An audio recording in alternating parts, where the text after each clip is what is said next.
આજે જ્યારે નીટના પેપરની અંદર હોય કે બીજા અન્ય પેપરની અંદર હોય, જે પેપર લીક થાય છે એમાં લાખો યુવાનોનું ભવિષ્ય બરબાદ થાય છે.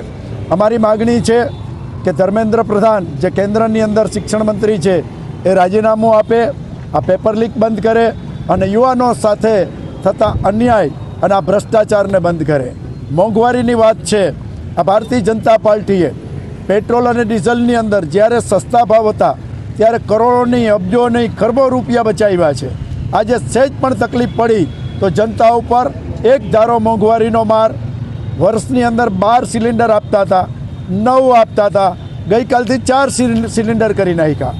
ગરીબ જનતાને લૂંટવા સિવાય આ ભારતીય જનતા પાર્ટી પાસે બીજો કોઈ રસ્તો નથી. ફક્ત ચૂંટણી જીતવી, ચૂંટણીમાં ગાલમેલ કરવી, મત વેચાતા લેવા, દારૂ પીવડાવીને મત લેવા, ધમકાવીને મત લેવા, તંત્રનો ઉપયોગ કરીને મત લેવા, મશીનમાં ગડબડ કરીને મત લેવા અને ફક્ત સત્તા લેવી. સત્તા લીધા પછી જનતાનું શું થાય છે? જનતાની પાયમાલી એ કોઈ સંજોગોની અંદર આ ભારતીય જનતા પાર્ટી રોકી શકતી નથી.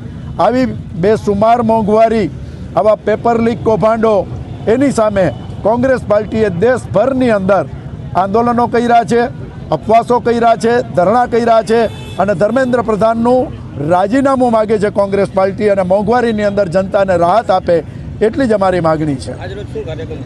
આજે ધરણાનો કાર્યક્રમ છે અને ધરણાના કાર્યક્રમમાં કીધું એમ પેપર લીક કૌભાંડ એના દોષિતોને તો પકડો, પણ ધર્મેન્દ્ર પ્રધાનનું રાજીનામું આપો અને મોંઘવારીની અંદર જનતાને માર નહીં, જનતાને રાહત આપો.